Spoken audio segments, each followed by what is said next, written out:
If you have children attending public schools in eastern Iowa, let me tell you, they have access to a phenomenal program.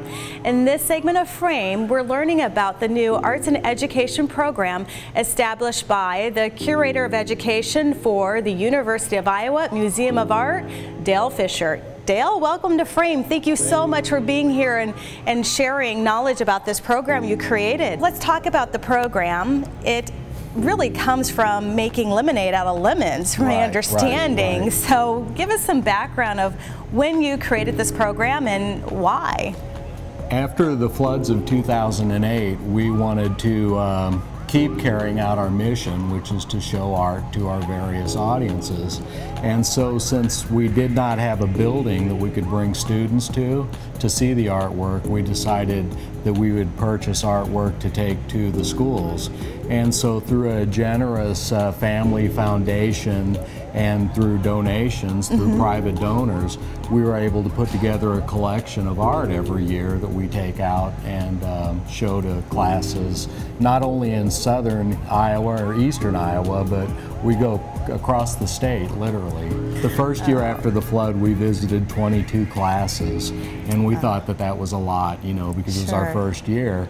And then this past year, so far, it's only March, but in the past year, we visited close to 300 already. So that is phenomenal. So it's one of these things where we're kind of continuing to grow. Sure, and pioneering something new. Congratulations. So, the children can actually touch the art, which is a change as well. Right. Now, what grades does this program go to?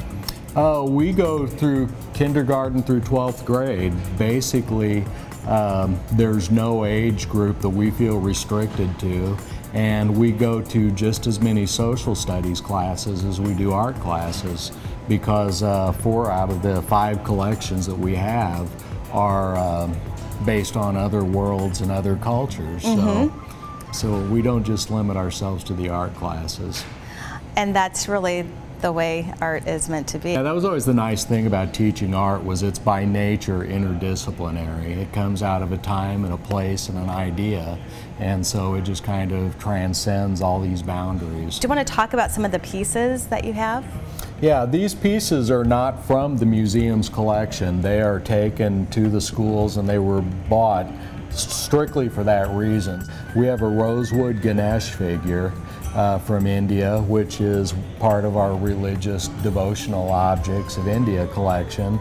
And the great thing about this piece is that the students love hearing the story about why this human figure has an elephant's head. And so this deity is part man, but with an elephant's head, and that's for various reasons, which I won't go into because it's a longer story. Yes. But this is one of the most beloved gods, and it's kind of the jovial, good-natured god, and the god of good luck and fortune and all of that. And so he's given a particular place of reverence in all of the Hindu temples and so on. Right.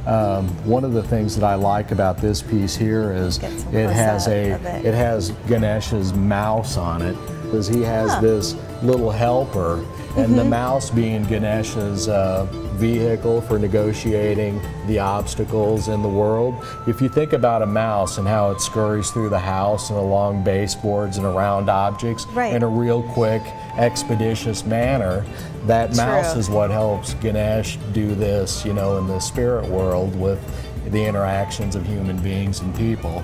And so, you know, so Ganesh being good fortune, the mouse helps bring it to you quickly, kind of thing. I'll have to look at my mouse in a different way. I think he's still hiding in my garage. These are our Kuba knives. These are from Africa. And one of the things that I point out to students is the fact that, wait a minute, this knife isn't sharp. This item isn't too pointed. Right. So, you know, when you think of knife, you think of sharp and you think of pointed, right? Yes, true. And this is not. And so the thing that I stress with the students is that these objects, even though they're kind of classified as weapons, They're more ceremonial than functional. And so what would end up happening is that if you're a member of Cuba society, if you're a male member, you would end up having this, and it would denote a special status or a confirmation of your ranking within the society. There are some American Indian pieces from a variety of different places.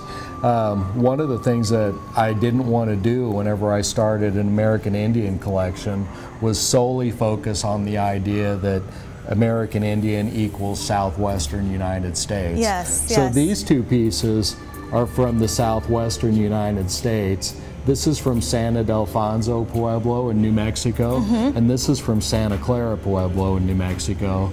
And so this black shiny surface that you see on the ceramics, that burnished pit-fired blackness, that's characteristic of those communities.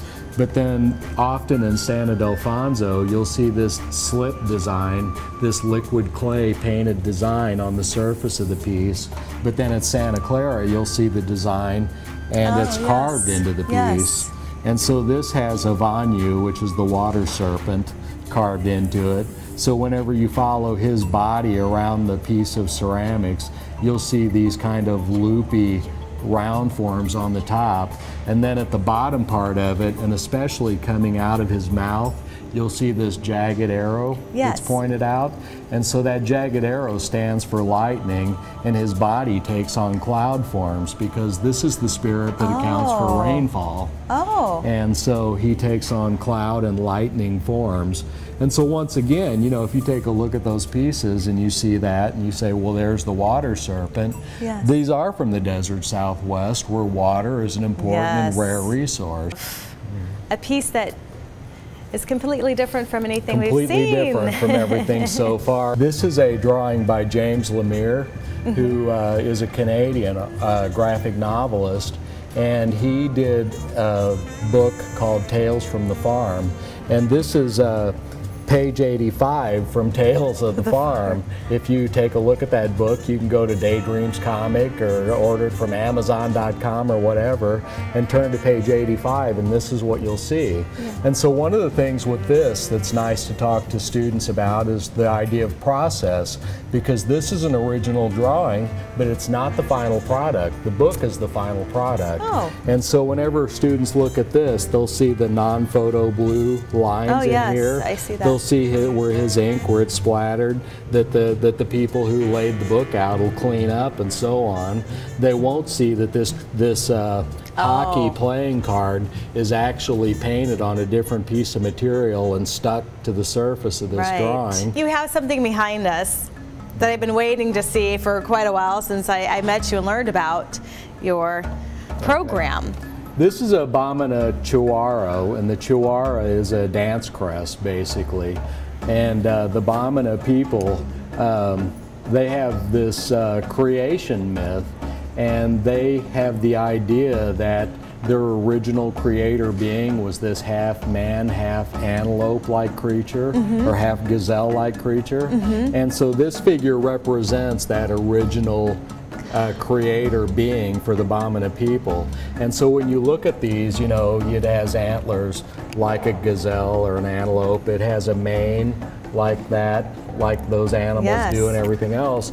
But if you look at their faces, a lot of the times they have eyes and nose and mouths that look human. And so there's this animal-human hybrid.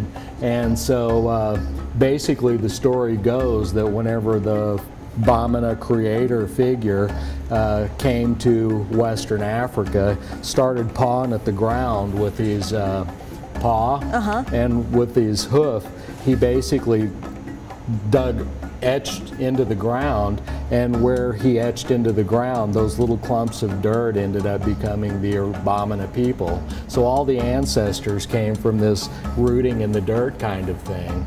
You know, which today in present day Western Africa, the Bamana people are famous for their farming skills. So that idea of etching in the ground, of plowing into the ground, that is incorporated into their belief system and into their religious beliefs and cultural beliefs, all the way back to their origin story. Phenomenal, just phenomenal. Thank you so much. Oh, you're welcome.